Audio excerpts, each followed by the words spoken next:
Selamat bertemu kembali Bapak Ibu sekalian, saudara-saudari yang saya hormati. Saya akan menjelaskan sedikit penjelasan sore ini. Siang ini adalah flammable and combustible materials, atau bahasa Indonesianya bahan mudah menyala dan terbakar. Kalau di bahasa Indonesia kan ya terbakar ya. Jadi kalau di standar NFPA, National Fire Protection Association, itu dibedakan antara menyala dan terbakar. Sebelum saya lanjutkan, mohon Bapak Ibu subscribe presentasi saya dan saya ucapkan terima kasih. Pengertian dua istilah tadi adalah flammable materials, jadi adalah bahan yang mudah menyala. Sedangkan combustible material adalah bahan-bahan yang mudah terbakar. Nah, ini dua istilah. Indonesia itu kurang apanya, verb perbedaran kata kita. Tapi kalau di English itu dibedakan bahan menyala dan mudah terbakar. Nah, pembedaannya itu berdasarkan flash point atau titik nyalanya. Jadi kalau flash pointnya di bawah 100 derajat Fahrenheit atau di bawah 37,8 derajat Celcius, seluruh material mudah terbakar itu diklasifikasikan flammable, mudah menyala. Kemudian kalau flash pointnya, titik nyalanya adalah lebih besar 100 derajat Fahrenheit atau lebih besar 37,8 derajat Celcius, itu termasuk kelas combustible. Nah, kelas-kelas material itu yang masuk flammable, kalau INFPA standar itu kelas 1A, kelas 1B, kelas 1C. Sedangkan yang termasuk combustible, mereka beri kelas 2, 3A, dan 3B. Berarti kalau ada kelas-kelas lainnya tidak termasuk di dalam dua klasifikasi yang mereka kelompokkan ini. Ada lagi istilah-istilah flash point, titik nyala tadi, atau ada lagi istilah titik bakar atau fire point. Titik nyala adalah temperatur terendah di mana timbul sejumlah uap. Jadi harus ada uap dulu yang bila bercampur dengan udara dia akan membentuk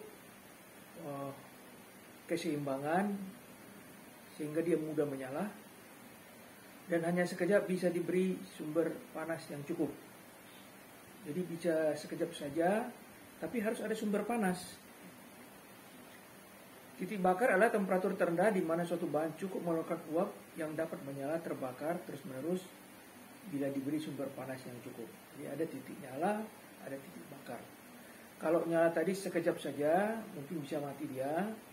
Tetapi kalau titik bakar, dia cukup uapnya itu untuk terbakar terus menerus. Ini yang terjadi kalau ada tangki penimbunan beberapa waktu yang lalu di Pertamina itu udah tercapai titik bakarnya. Jadi uap yang di situ udah cukup untuk terbakar secara terus menerus. Ini contoh-contoh tabel titik nyala. Kalau misalnya isobutan itu minus 12 derajat Celcius sudah menyala. Atau hidrogen itu minus 253. Jadi hidrogen itu dengan sangat dingin aja dia bisa nyala ya. Kemudian gasolin, bahan bakar bensin ya, minus 44 derajat Celcius bisa nyala. Jadi misalnya mobil-mobil di Eropa kan dingin sekali ya. Saya pernah tinggal di Eropa, kami sampai menggigil itu minus 18 derajat temperatur waktu Christmas season. Ya, mobil yang kami pakai itu tetap menyala. Jadi gasolin itu minus 44 derajat Celcius itu masih menyala. Kemudian minyak mentah itu sekitar minus 7 sampai minus 32 masih bisa menyala. Ini contoh saja. Kemudian NFPA ratings for common solvents itu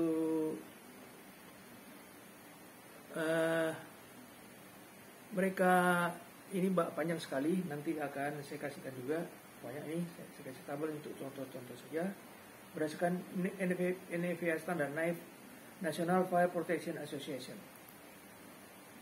Nah, dalam bahan bakar ini juga mudah terbakar atau mudah menyala ini ada yang dikenal dengan LEL, Low Explosion Limit. Kemudian UEL, Upper Explosion Limit. Untuk apa gunanya ini?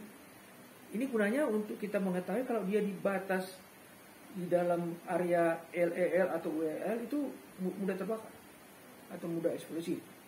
Nah, kalau mau aman, kita bekerja di bawah batas bawah LEL.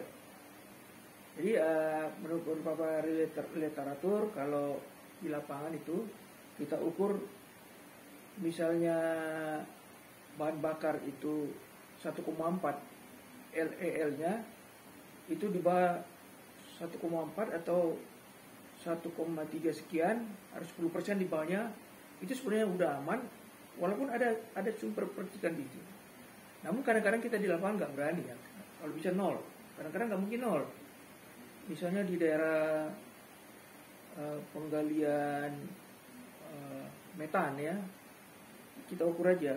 Jadi kalau udah di bawah low explosion limit kita bisa bekerja. Tapi dengan mungkin kita hembuskan udara supaya dia agak menjauh. Kemudian UEL itu batas atas. Jadi kalau batas atas, kalau udah di atasnya itu, misalnya 1,7 UEL-nya ya, misalnya jadi udah 1,8% ya, itu dikasih percikan panas itu nggak terbakar, itu udah upper, di atas upper. Jadi ini berguna sekali di lapangan untuk kita ketahuin batas-batas ininya yang masuk range itu yang mudah terbakar.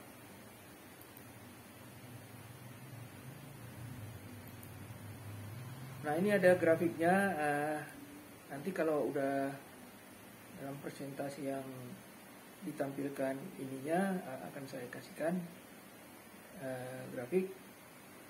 Jadi ada batas combustible dia. Di luarnya itu, di luar LEL itu udah tidak, atau di atasnya.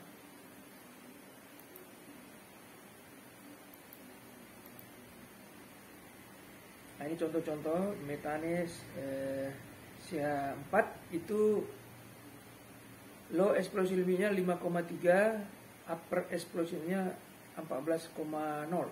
Itu persentase volume ya. Kemudian etane C2H6 ya. Lower limitnya 3,0, uppernya 12,5.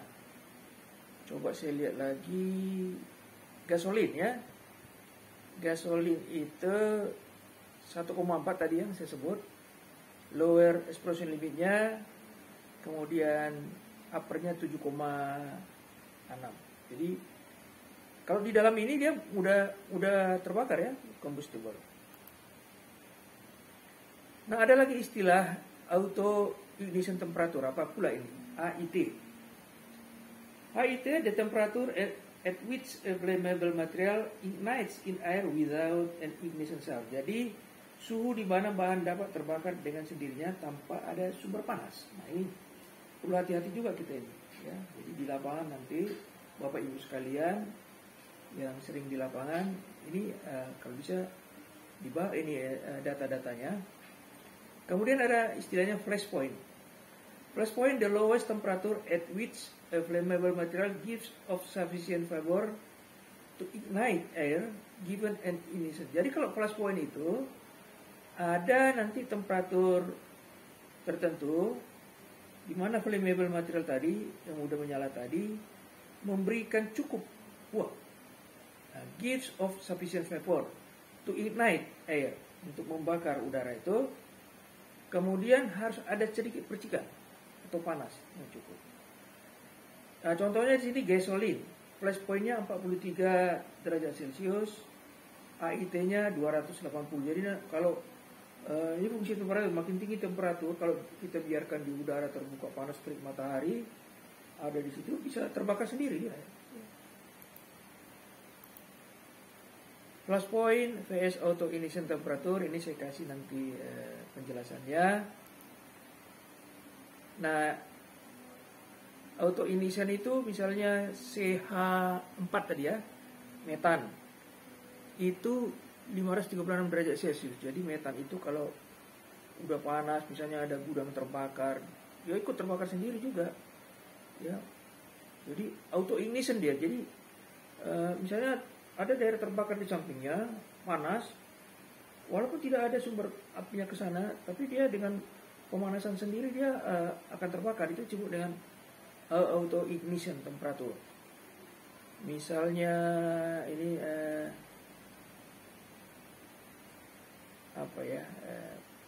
mesin pelumas. Mesin pelumas itu bisa terbakar sendiri juga apabila temperaturnya udah sekitar 250 atau ampere 15. Dan seterusnya ini nanti saya kasih.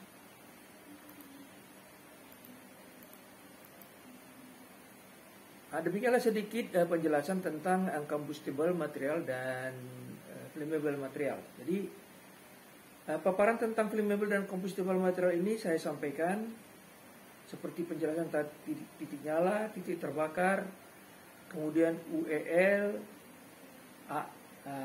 LEL, auto ignition temperature. Hal ini untuk membantu para praktisi K3 di lapangan untuk dapat membantu dalam rangka mitigation saat melakukan risk assessment. Kemudian nanti ini bisa juga digunakan waktu memberikan safety permit ya. Kadang-kadang kan kita ragu memberikan safety permit, kita berdasarkan eksplosimeter aja kadang-kadang. Tapi dengan melihat tabel-tabel seperti ini, di mana kita bekerja, bahan apa yang kita hadapi, boleh kita lebih sure karena ini scientific ya, berdasarkan penelitian yang sudah dilakukan berulang. Demikianlah penjelasan ini saya sampaikan secara singkat. Atas perhatian Bapak Ibu sekalian, saya ucapkan terima kasih. Salam hormat bagi Bapak sekalian.